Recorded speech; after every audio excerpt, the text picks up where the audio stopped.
ಭಮೂಲ್ ನಿರ್ದೇಶಕ ಸ್ಥಾನಕ್ಕೆ ಡಿಕೆ ಸುರೇಶ್ ಸ್ಪರ್ಧೆ ವಿಚಾರ ಇದೀಗ ಕಾಂಗ್ರೆಸ್ನಲ್ಲೇ ಬಹಳಷ್ಟು ಅಸಮಾಧಾನಕ್ಕೆ ಕಾರಣವಾಗಿದೆ. ಡಿಕೆ ಬ್ರದರ್ಸ್ ಎಂಟ್ರಿಯಿಂದ ನಂಜೇಗೌಡಗೆ ಹಿನ್ನಡೆಯಾಗಿದೆ. ಭಮೂಲ್ ನಿರ್ದೇಶಕ ಸ್ಥಾನಕ್ಕೆ ಡಿಕೆ ಸುರೇಶ್ ಸ್ಪರ್ಧೆ ವಿಚಾರ ಜೂನ್ ತಿಂಗಳಾಂತ್ಯಕ್ಕೆ ಭೀಮಾ ನಾಯಕ್ ಅವರ ಅವಧಿ ಅಂತ್ಯವಾಗುತ್ತೆ. ನಂಜೇಗೌಡ ಕೆಎಂಎಫ್ ಅಧ್ಯಕ್ಷ ಸ್ಥಾನದ ಆಕಾಂಕ್ಷಿಯಾಗಿದ್ರು. ನಂಜೇಗೌಡಗೆ ಭರವಸೆಯನ್ನ ಕೂಡ ನೀಡಿದ್ರು ಸಿಎಂ ಸಿದ್ದರಾಮಯ್ಯ. ಆದ್ರೆ ಡಿಕೆ ಬ್ರದರ್ಸ್ ತಂತ್ರಗಾರಿಕೆಗೆ ಇದೀಗ ಕಾಂಗ್ರೆಸ್ನಲ್ಲೇ ಅಸಮಾಧಾನ ವ್ಯಕ್ತವಾಗ್ತಾ ಇದೆ. ಡಿಕೆ ಬ್ರದರ್ಸ್ ತಂತ್ರಗಾರಿಕೆಗೆ ಇದೀಗ ಕಾಂಗ್ರೆಸ್ನಲ್ಲೇ ಹಲವಾರು ಪ್ರಶ್ನೆಗಳು ಕೂಡ ಮೂಡ್ತಾ ಇದೆ. ಏನು ಸಿದ್ದರಾಮಯ್ಯ ಬಣದ ಹಠಕ್ಕೆ ಡಿಕೆ ಸುರೇಶ್ಗೆ ಯಾವುದೇ ಧಕ್ಕೆ ಬರದಂತೆ ತಡೆದ್ರು. ಅಂತಿಮವಾಗಿ ಕೆಎಂಎಫ್ ಅಧ್ಯಕ್ಷ ಸ್ಥಾನಕ್ಕೆ ಭಮೂಲ್ ನಿರ್ದೇಶಕ ಸ್ಥಾನಕ್ಕೆ ಇದೀಗ ಸ್ಪರ್ಧೆ ಇದೆ. ಹಾಲಿ ಕೆಎಂಎಫ್ ಅಧ್ಯಕ್ಷ ಭೀಮಾ ನಾಯಕ್ ಅವರ ಅವಧಿ ಜೂನ್ ತಿಂಗಳಾಂತ್ಯಕ್ಕೆ ಮುಗಿಯಲಿದ್ದು ಮುಂದಿನ ಚುನಾವಣೆಯಲ್ಲಿ ಡಿಕೆ ಸುರೇಶ್ಗೆ ಅವಕಾಶ ಎನ್ನಲಾಗ್ತಾ ಇದೆ. ಕ್ಷೇತ್ರದ ಜನ ರಜೆ ಕೊಟ್ಟಿದ್ದಾರೆ. ಮತ್ತೇನಿದ್ರು ಸಂಸದ ಸ್ಥಾನಕ್ಕೆ ಮಾತ್ರ ಸ್ಪರ್ಧೆ ಅಂತ ಹೇಳ್ತಲೇ ಇದೀಗ ಭಮೂಲ್ ನಿರ್ದೇಶಕ ಸ್ಥಾನಕ್ಕೆ ಸ್ಪರ್ಧೆ ಮಾಡೋದಕ್ಕೆ ಹೊರಟಿದ್ದಾರೆ ಡಿಕೆ ಸುರೇಶ್ ಮತ್ತು ಡಿಕೆ ಶಿವಕುಮಾರ್. ತಂತ್ರಗಾರಿಕೆಗೆ ಕಾಂಗ್ರೆಸ್ನಲ್ಲಿ ಒಂದು ರೀತಿ ಅಸಮಾಧಾನ ಎದ್ದಿದೆ. ಇನ್ನು ಕೋಲಾರ ಮಾಲೂರು ಹಾಲು ಉತ್ಪಾದಕರ ಸಂಘದ ಅಧ್ಯಕ್ಷ ನಂಜೇಗೌಡ ಕೆಎಂಎಫ್ನ ಅಧ್ಯಕ್ಷ ಸ್ಥಾನದ ಆಕಾಂಕ್ಷಿಯಾಗಿದ್ರು ಇವರು. ಭೀಮಾ ನಾಯಕ್ ಬಳಿಕ ತಮಗೆ ಅಧ್ಯಕ್ಷ ಸ್ಥಾನವನ್ನ ನೀಡೋದಾಗಿ ಸಿಎಂ ಸಿದ್ದರಾಮಯ್ಯ ಇವರಿಗೆ ಭರವಸೆಯನ್ನ ಕೂಡ ನೀಡಿದ್ರು. ಆದ್ರೆ ಈ ನಡುವೆ ಡಿಕೆ ಸುರೇಶ್ ಎಂಟ್ರಿಯಿಂದಾಗಿ ರಾಜಕೀಯ ಲೆಕ್ಕಾಚಾರವೇ ಬದಲಾಗಿದೆ.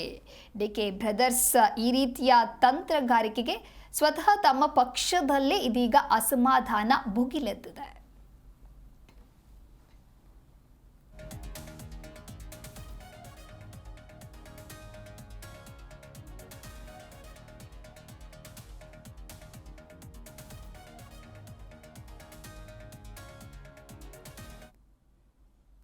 ಈ ಕುರಿತಂತೆ ಮತ್ತಷ್ಟು ಮಾಹಿತಿಯನ್ನ ನೀಡಲಿದ್ದಾರೆ ನಮ್ಮ ಪ್ರತಿನಿಧಿ ರಾಜಪ್ಪ ದೂರವಾಣಿ ಸಂಪರ್ಕದಲ್ಲಿ. ರಾಜಪ್ಪ, ಇನ್ನು ಭಮೂಲ್ ನಿರ್ದೇಶಕ ಸ್ಥಾನಕ್ಕೆ ಡಿಕೆ ಸುರೇಶ್ ಸ್ಪರ್ಧೆ ವಿಚಾರ ಇದೀಗ ಕಾಂಗ್ರೆಸ್ನಲ್ಲೇ ಸಾಕಷ್ಟು ಅಸಮಾಧಾನಕ್ಕೆ ಕಾರಣವಾಗಿದೆ.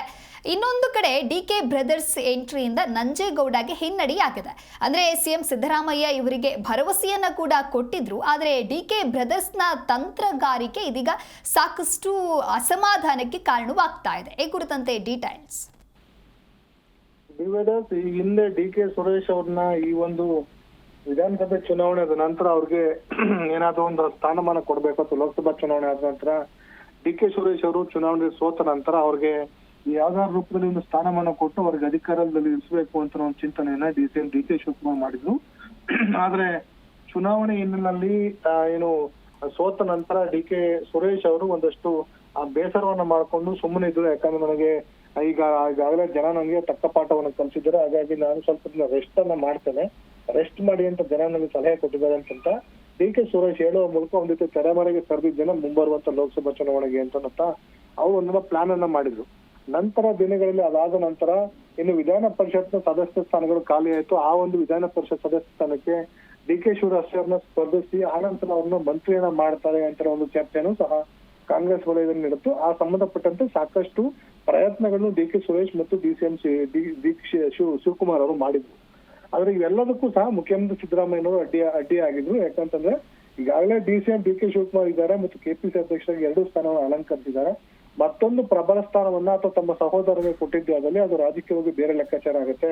ಒಂದೇ ಕುಟುಂಬಕ್ಕೆ ಲೋಕಸಭಾ ಸದಸ್ಯ ಸ್ಥಾನ ಇರ್ಬೋದು, ಮತ್ತೆ ವಿಧಾನ ಪರಿಷತ್ ಸದಸ್ಯ ಸ್ಥಾನ, ಡಿಸಿಎಂ ಇರ್ಬೋದು, ಕೆಪಿಸಿ ಅಧ್ಯಕ್ಷ ಸ್ಥಾನ ಎಲ್ಲವನ್ನ ಕೊಡಬೇಕಾಗತ್ತೆ ಅನ್ನೋ ಕಾರಣಕ್ಕೋಸ್ಕರ ಕಾಂಗ್ರೆಸ್ನಲ್ಲೇ ವಿರೋಧ ವ್ಯಕ್ತವಾದ ಕಾರಣಕ್ಕೋಸ್ಕರ ಡಿಕೆ ಸುರೇಶ್ಗೆ ಯಾವುದೇ ಸ್ಥಾನವನ್ನ ಕೊಟ್ಟಿಲ್ಲ. ಅದಾದ ನಂತರ ಕೆಪಿಸಿಸಿ ಅಧ್ಯಕ್ಷ ಸ್ಥಾನವನ್ನ ಡಿಕೆ ಸುರೇಶ್ ಕೊಟ್ಟು ಡಿಸಿಎಂ ಡಿಕೆ ಶಿವಕುಮಾರ್ ಅವರು ಕೆಪಿಸಿ ಅಧ್ಯಕ್ಷ ಸ್ಥಾನವನ್ನ ಬಿಟ್ಕೊಡ್ಬೇಕು ಅಥವಾ ರಿಸೈನ್ ಮಾಡ್ಬೇಕು ಅಂತ ತಂತ್ರವನ್ನು ಸಹ ಡಿಕೆ ಶಿವಕುಮಾರ್ ಹೂಡಿದ್ರು. ಅದಕ್ಕೂ ಸಹ ಸಿದ್ದರಾಮಯ್ಯ ಮತ್ತು ಅವರ ಬಣದ ಬೆಂಬಲಿಗ ಶಾಸಕರು ಸತೀಶ್ ಇರ್ಬೋದು, ಸತೀಶ್ ಜಾರಕಿಹೊಳಿ, ಪರಮೇಶ್ ಎಸ್ ಸಿ ಮಾದೇವಪ್ಪ ಅವರು ಅಡ್ಡಗಾಲ ಹಾಕಿದ್ರು. ಈಗ ಅಂತಿಮವಾಗಿ ಈಗ ಡಿಕೆ ಸುರೇಶ್ಗೆ ಮತ್ತೊಂದು ಆಫರ್ ಸಿಕ್ಕಿದೆ.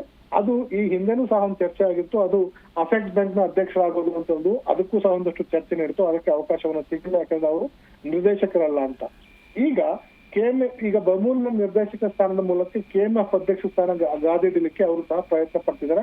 ಅದು ಬಹುತೇಕ ಯಶಸ್ವಿ ಆಗುವಂತ ಸಾಧ್ಯತೆ ಇದೆ. ಹೀಗಾಗಿ ಇಂದು ಅವರು ನಾಮಪತ್ರವನ್ನು ಸಲ್ಲಿಸ್ತಾ ಇದ್ದಾರೆ.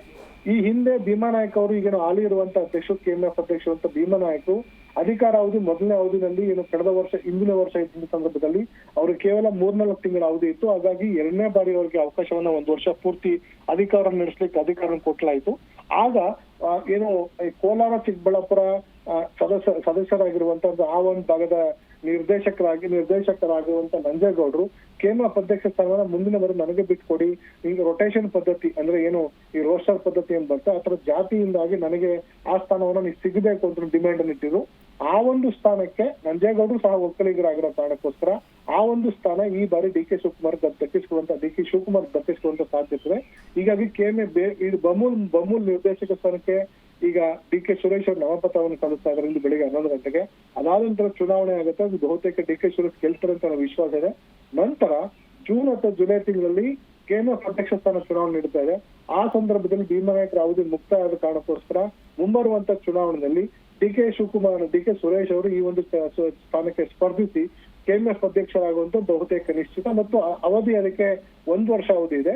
ಅವ್ರ ಅವಧಿ ಬೇಕಾದ್ರೆ ಮುಂದಿನ ದಿನಗಳಲ್ಲಿ ಮತ್ತೊಂದು ವರ್ಷ ಬೇಕಾದ್ರೆ ಮುಂದುವರ್ಸ್ಕೊಂಡು ಹೋಗ್ಬೋದು. ಹಿಂದೆ ಮಾಜಿ ಸಚಿವ ಎಚ್ ಡಿ ರೇವಣ್ಣ ಅವರು ಸುಮಾರು 4-5 ಬಾರಿ ಕೆಎಂಎಫ್ ಅಧ್ಯಕ್ಷರಾಗಿ ನಿರಂತರವಾಗಿ ಅಧಿಕಾರ ಅನುಭವಿಸಿದ ಇತಿಹಾಸ ಇದೆ.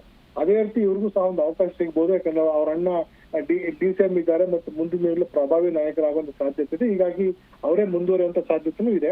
ಆ ಒಂದು ಹಿನ್ನೆಲೆಯಲ್ಲಿ ಡಿ ಕೆ ಸುರೇಶ್ ಅವರು ಮುಂಬರುವಂತ ಲೋಕಸಭಾ ಚುನಾವಣೆವರೆಗೆ 3 ವರ್ಷಗಳ ಕಾಲ ಆ ಇರುವಂತ ಗ್ಯಾಪ್ ಅನ್ನ ಅಥವಾ ಇರುವಂತ ಅಧಿಕಾರನ ಬಳಕೆ ಮಾಡ್ಕೊಳ್ಳೋಕೋಸ್ಕರ ಈಗ ಕೆಎಂಎಫ್ ಎಂಟರ್ ಆಗಿದ್ದಾರೆ.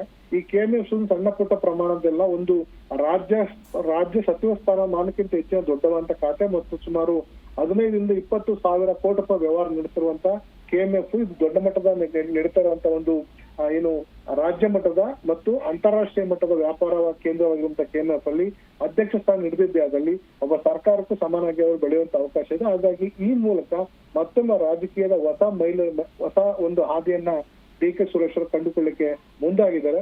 ಅದರಲ್ಲಿ ಬಹುತೇಕ ಅದಕ್ಕೆ ಸಿದ್ದರಾಮಯ್ಯ ಅವರು ಸಹ ಸಾಥ್ ಕೊಟ್ಟಿದ್ದಾರೆ ಅಂತ ಮಾಹಿತಿ ಕೇಳಿ ಬರ್ತಾ ಇದೆ. ಹಾಗಾಗಿ ಡಿ ಕೆ ಸುರೇಶ್ ಅವರು ನಾಮಪತ್ರ ಸಲ್ಲಿಸಿದ್ದಾರೆ.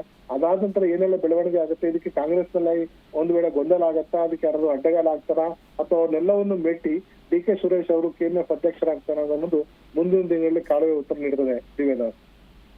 ಓಕೆ, ಥ್ಯಾಂಕ್ ಯು ರಾಜಪ್ಪ ನಿಮ್ಮೆಲ್ಲ ಮಾಹಿತಿಗಾಗಿ.